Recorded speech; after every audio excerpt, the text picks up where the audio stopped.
गणेश भगवान की जय। पोपाबाई की कहानी। एक पोपाबाई थी। वह नियम व्रत बहुत रखती थी।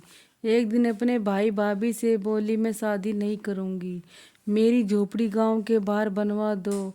और गांव की स्त्रियों से कहा कि अपनी गाय भैंस बछड़े मेरे यहाँ चरने के लिए भेज दिया करो, बचा खोचा हुआ खाना मुझे भेज दिया करो। एक दिन नगर का राजा शिकार खेलने जंगल में गया।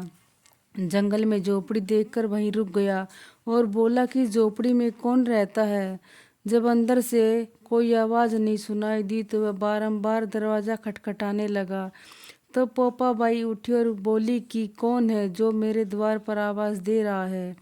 राजा ने कहा कि मैं इस नगर का राजा हूँ और मैं तेरे साथ शादी करना चाहता हूँ।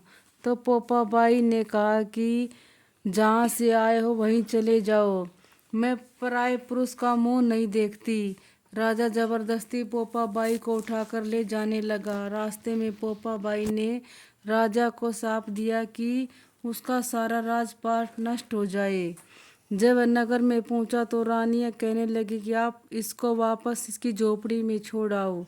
राजा जब पोपाबाई को छोड़ने गया तो रास्ते में पाप की नदी आई। राजा उस पाप की नदी में डूब गया। पोपाबाई धर्मराज जी के यहाँ पहुंची तो धर्मराज जी ने पोपाबाई को स्वर्ग का राज दे दिया। एक बार एक सेठ सेठानी मृत्यु लोक से स्वर्गलोक को सिधारे प्रवेश करने के लिए स्वर्ग का द्वार बंद देखकर उन्होंने धर्मराज जी को द्वार खोलने का आग्रह किया।